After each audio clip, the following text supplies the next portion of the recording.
யோர்தான் ஆற்றின் கரையில் யோவான் என்ற மனிதர் நின்றிருந்தார்.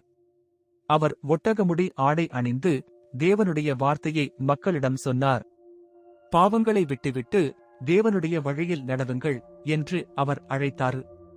மக்கள் வரிசையாக வந்து யோவானிடத்தில் ஞான ஸ்நானம் பெற்றனர். தேவனிடத்தில் புதிய வாழ்க்கையை ஆரம்பிக்கச் செய்தார். ஒரு நாள் கலிலேயா ஊரிலிருந்து இயேசு அங்கே வந்தார். அவர் யோவானிடத்தில் நின்று, நான் ஞான ஸ்நானம் பெற விரும்புகிறேன் என்றார். யோவான் ஆச்சரியப்பட்டார்.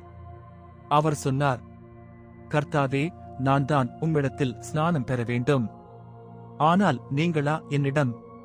இயேசு அமைதியாக பேசினார். இது தேவனுடைய விருப்பம்.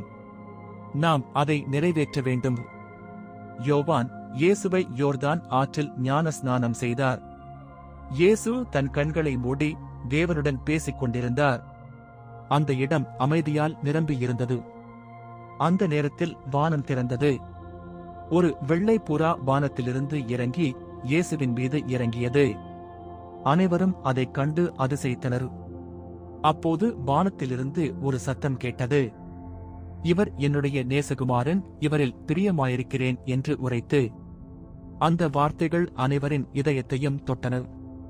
இயேசு ஆற்றிலிருந்து வெளியே வந்தார்.